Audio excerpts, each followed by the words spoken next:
रात के ठीक 2 बजे आदित्य उठा पानी पीने के लिए। किचन की लाइट बिना जलाए ही वो अंदर गया। उसने देखा कि सामने सिंक के पास कोई खड़ा है, लाल कपड़े, खुले बाल, पीठ उसकी तरफ। उसने कांपते हुए कहा, सर सर। जैसे ही उसने गर्दन घुमाई, वो मीरा थी, उसकी मरी हुई बीवी। आज सुबह ही उसका अंतिम संस्कार हुआ था। यह पहली बार था जब आदित्य को समझ आया कि मृत्यु का मतलब ये नहीं कि कोई चला गया। कुछ लोग रुक जाते हैं क्योंकि मोह उन्हें बांध लेता है। स्थान देवगढ़, एक छोटा लेकिन शांत पहाड़ी कस्बा जहां हर आवाज जंगलों में गूंजती है। देवगढ़ में पोस्टिंग के 2 साल बाद आदित्य मिश्रा की मुलाकात स्कूल की अध्यापिका मीरा रावत से हुई। शुरुआत में बस कैजुअल बातें हुई, लेकिन धीरे धीरे उनकी मुलाकातें गहरी होती गईं। कभी स्कूल मीटिंग्स, कभी टीचर्स एसोसिएशन की चाय पर चर्चा, और फिर वो चर्चाएं लंबी शामों में बदल गईं। आदित्य को मीरा की आंखों में एक ठहराव दिखता था, और मीरा को आदित्य की बातों में वो सम्मान महसूस होता जो हर स्त्री अपने जीवन साथी से चाहती है। कुछ महीनों बाद आदित्य ने आखिरकार हिम्मत जुटाकर मीरा से कहा, अगर मैं तुम्हारे साथ उम्र बिताना चाहूं तो क्या तुम मुझे अपनाओगी? मीरा हल्की मुस्कान के साथ बोली, मैं पहले से ही तुम्हें अपना मान रही हूँ, लेकिन इस प्यार के रास्ते में एक सच था पूजा। मीरा की छोटी बहन पूजा बहुत पढ़ी लिखी नहीं थी, लेकिन समझदार और सहज स्वभाव की लड़की थी। घर के बड़े बुजुर्गों ने पहले ही आदित्य और पूजा के रिश्ते की बात पक्की कर दी थी। आदित्य ने कभी इस रिश्ते के लिए हाँ नहीं कहा, लेकिन उसने मना भी नहीं किया। आदित्य के दिल में सिर्फ मीरा थी।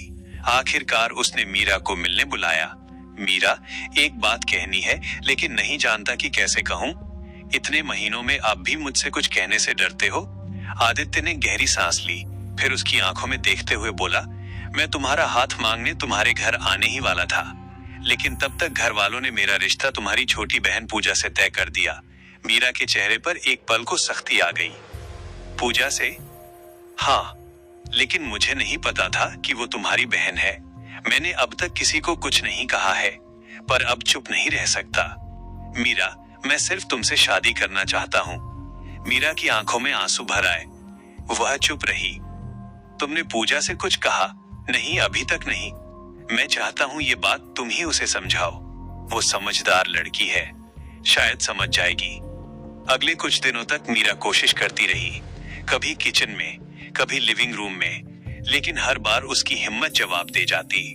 वो बस मुस्कुरा कर निकल जाती और पूजा भी कुछ नहीं पूछती।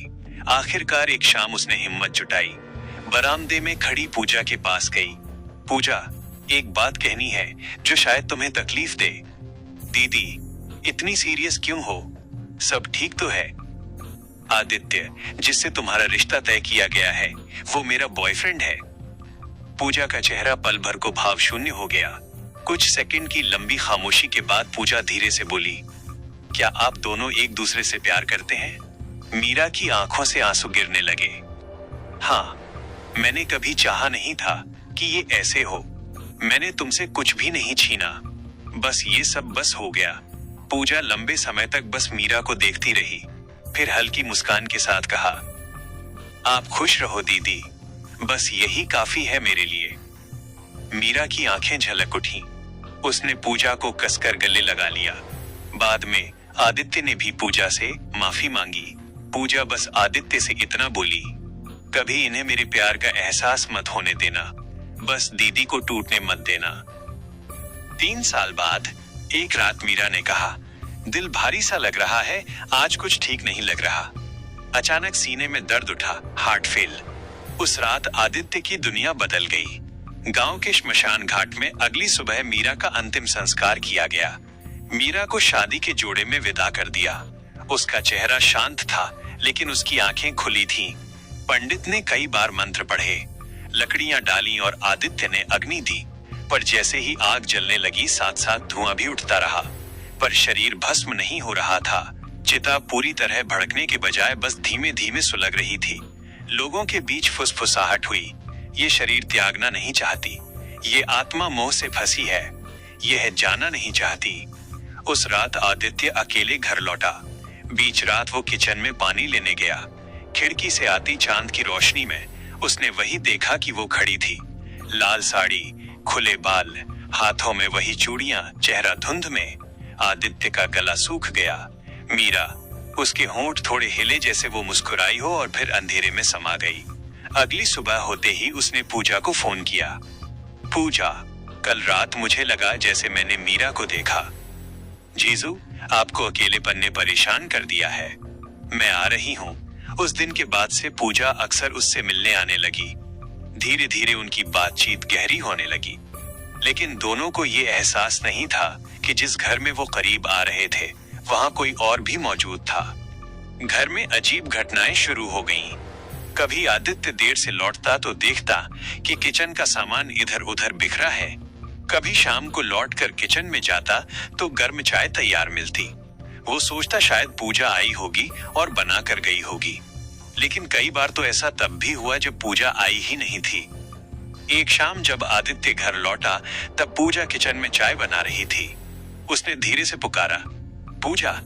वो पीछे मुड़ी और आदित्य का दिल रुक सा गया।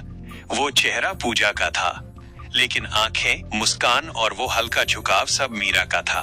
उस रात आदित्य को एहसास हुआ कि मीरा सिर्फ बाहर से ही नहीं देख रही, वो पूजा के अंदर भी आ रही है, कभी कभी पूरी तरह।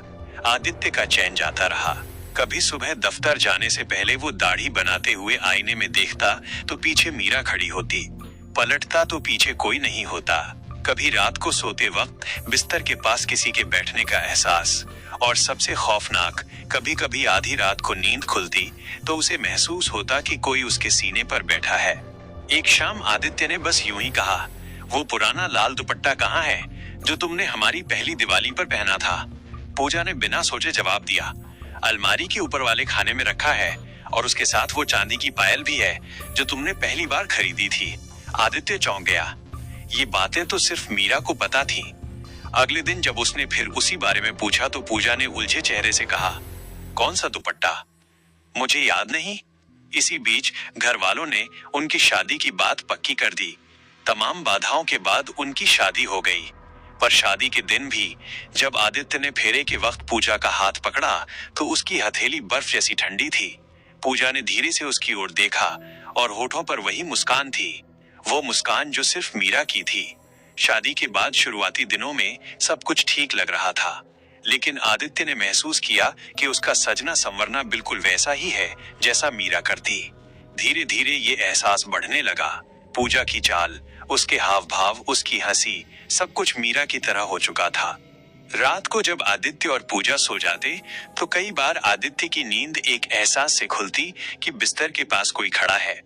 एक दिन उसी आईने में आदित्य को देखते हुए उसने कहा, अब कोई मुझे तुमसे अलग नहीं कर सकता। आदित्य ने ठान लिया था कि वो सच सामने ले आएगा। मीरा। पूजा के हाथ रुक गए। फिर बहुत धीरे से उसने सिर घुमाया। उसके चेहरे पर हल्की सी मुस्कान थी। मीरा, ये तुम हो ना? पूजा धीरे धीरे आईने के सामने खड़ी हुई। मैं कहीं नहीं गई थी आदित्य। तुमने मुझे जलाया जरूर, लेकिन मेरा प्यार मरा नहीं। पूजा का शरीर क्यों? ये उसका जीवन है, तुम्हारा नहीं। तुमने मुझे चाहा था, मेरी जगह कोई और कैसे ले सकती है? अब ये शरीर मेरा है और तुम भी। उसने अजीब और खतरनाक मांगे करना शुरू कर दिया। 7 रातों तक जलता दिया, पहली मुलाकात वाले मंदिर की मूर्ति, और सबसे आखिरी एक बलि चाहिए। आदित्य जानता था अगर उसने मना किया तो शायद मीरा पूजा की जान ले लेगी, इसलिए उसने हर मांग पूरी करने की कोशिश की। आदित्य अब टूट चुका था। आखिरकार एक रात उसने तय किया कि वो अब चुप नहीं बैठेगा। गांव के बाहर पहाड़ी रास्तों के बीच एक पुराना आश्रम था जहां बाबा सुदर्शन नाथ रहते थे। बाबा ने कहा, बेटा, मोह में फंसी आत्मा सबसे खतरनाक होती है। आदित्य ने सिर झुकाकर कहा, मैं तैयार हूं बाबा, बस पूजा को बचा लीजिए।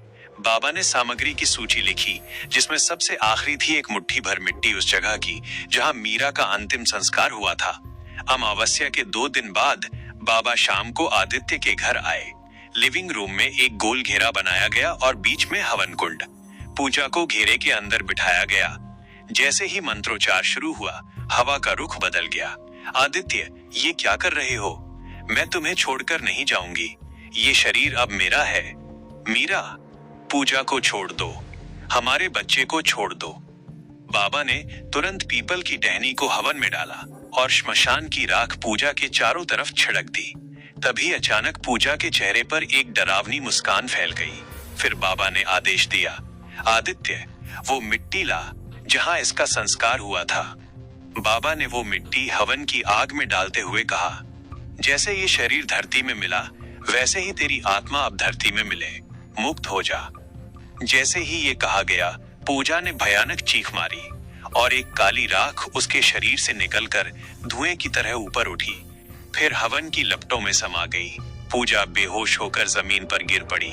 बाबा ने गहरी सांस लेकर कहा, खत्म हुआ, लेकिन याद रख, मोह में फंसी आत्मा कभी पूरी तरह खत्म नहीं होती, बस सो जाती है और सही वक्त का इंतजार करती है।